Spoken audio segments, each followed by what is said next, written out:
Usually, people easily see the faults and mistakes of others and quickly criticize them. There is something in the mind that makes us inclined to scrutinize others' faults and then blame them. That something is very secretive, making us feel that everyone is flawed except for one person who is not. Of course, that person who is not flawed is ourselves. Criticizing causes resentment in others. Causing resentment in others gradually worsens social relationships. A society that cares less for each other is a less happy society. People who often criticize are those who make life darker. When we criticize, we earn the hatred of others. When we criticize, we cause many people to join together in hating the person being criticized. Therefore, we lose blessings. Criticizing is also cruel. Damaging someone else's honor is cruel. Cause and effect will bring much misfortune and suffering to those who often criticize, repaying the mouth that causes others pain. However, criticizing becomes an addiction. Those who are used to criticizing others find it hard to stop because when we criticize others, we experience a secret pleasure. This pleasure makes us addicted. In conversation, we quickly look for someone to criticize.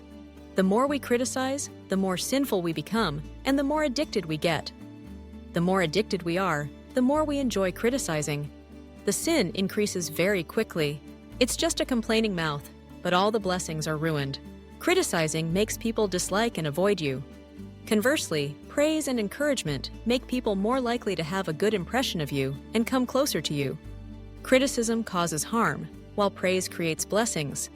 But it is not easy for us to speak words of praise to others. If we want to praise someone, we must see that person's strengths. This is very difficult. There is something secret that blinds us, making it hard to recognize the good in others. We must have a fairly high level of wisdom and morality to discover the strengths of others. Praise has at least 3 benefits. First, it improves the relationships in this life. Second, it brings us blessings. Third, it encourages the other person to try harder. Of course, there are compliments that make a person more proud, more subjective, and then satisfied without striving further.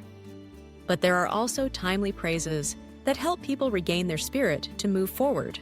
A person who knows how to praise is already a kind person. No wonder English-speaking people often respond to compliments with, "Thanks, you're very kind." "Thank you, you are very kind."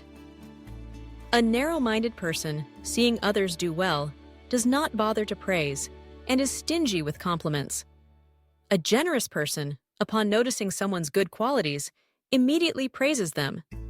Sometimes there is no need to praise in front of the person, just praise behind their back, praise to others, which also makes life more beautiful. Criticism smears the painting of life, while praise colors the painting of life beautifully.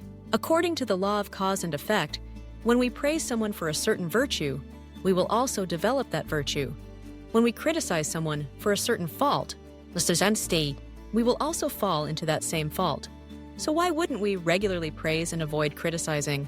However, in life, there are those who are not good, who do unkind and immoral deeds, who harm others, or who grab and steal for themselves.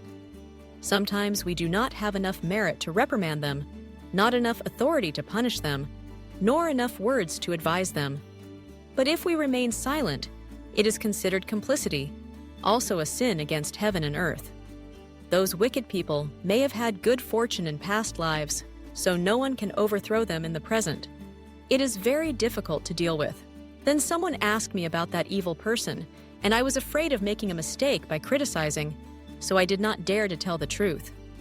That was exactly the sin of covering up. At that time, I should have boldly spoken the truth, not to slander out of spite, but to tell the truth in order to find an opportunity to fight for what is right, to defend many people who were being harmed and oppressed. Still normal, I practiced the virtue of praise to build, to encourage, to create blessings,